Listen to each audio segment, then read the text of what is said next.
of all, it's that all of us are facing challenges in our home lives, and then we come to work and we have, what I call the stack of all the issues that get in the way of us performing optimally.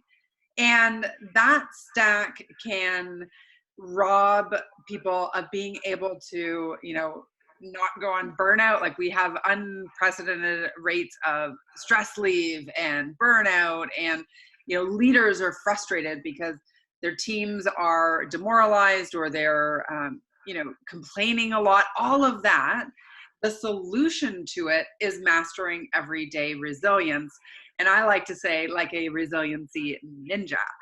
And the concept of resiliency ninja came to me in my own life, when I was really struggling personally, and I was showing up for my clients and working with Fortune 500 companies and putting on the brave face, and then coming home and collapsing because I was in so much pain. And, my doctor said, you have a choice. Like, you either have to go on disability, and he told me, reevaluate your expectations for your life, or you need to figure out how to be resilient. And I had this image of, I felt like I was walking to the party, like, all calm, cool, collected. And then, like, in the back alley, it was like, like, yeah. Yeah. And, whether it was grief at times, or injuries, or my chronic pain, or the surgeries, or just a lack of self-confidence and understanding of how do I actually be productive with a shorter amount of capacity.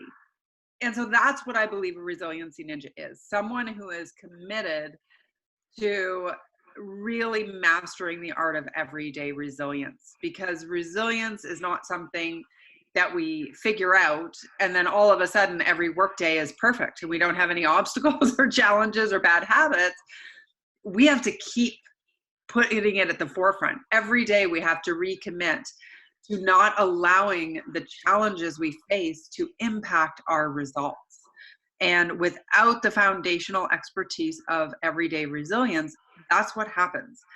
Projects get stalled, people go on stress relief, they burn out, they are just not happy coming to work. And that hurts morale, and it hurts our mental health and wellness.